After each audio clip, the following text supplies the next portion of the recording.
sort of character who's the main character in the play within the play, and she's kind of this glamorous sort of film star who also has kind of become known for her for her eyes over the years. And that's been really fabulous, kind of getting into her really, because obviously that's the mindset that I'm going to have to actually perform the rest of the characters in. So it's not myself as Laura accessing these characters, it's going in as Ava.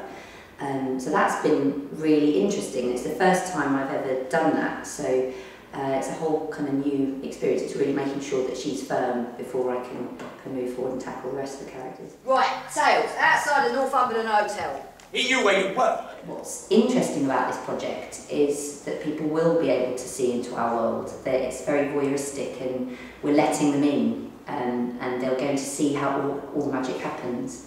And it's typified for me really when Natalie, director, showed me a real kind of 1930s or 40s I think video, a sort of old, well, cine film I suppose, of a young boy listening to a radio show, and then they revealed halfway through how it was all done, and his little eyes kind of lighting up, and how on earth did they make that? So I think that's the magic I'm really excited about, and very much enjoying sort of throughout the rehearsal process how these wonderful sounds are made and the inventive ways that it can be done.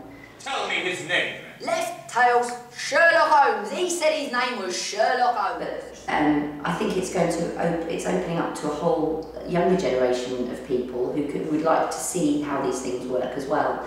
It's I think it's just going to be it's never been done. It's not really being done. So from that perspective, people aren't prepared for what to expect. There's a lot of kind of promenade pieces where people they kind of know the format, but because this isn't being done, I think a lot of people are going to be surprised and will love the whole concept, and the fact that these stars of radio come in as themselves and they don't kind of falter. There's no bow at the end, there's no, we're just literally letting them peer into our world.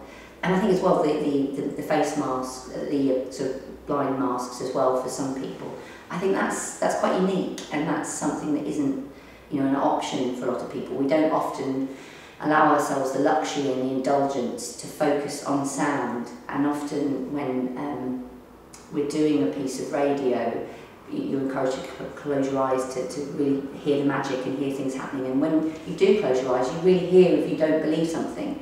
It's that it pings, it's out of tune, and I think that's the very sort of hard task that we're treading, because we're on show, but we still have to make that absolutely perfect. So yeah, it's going to be quite magic.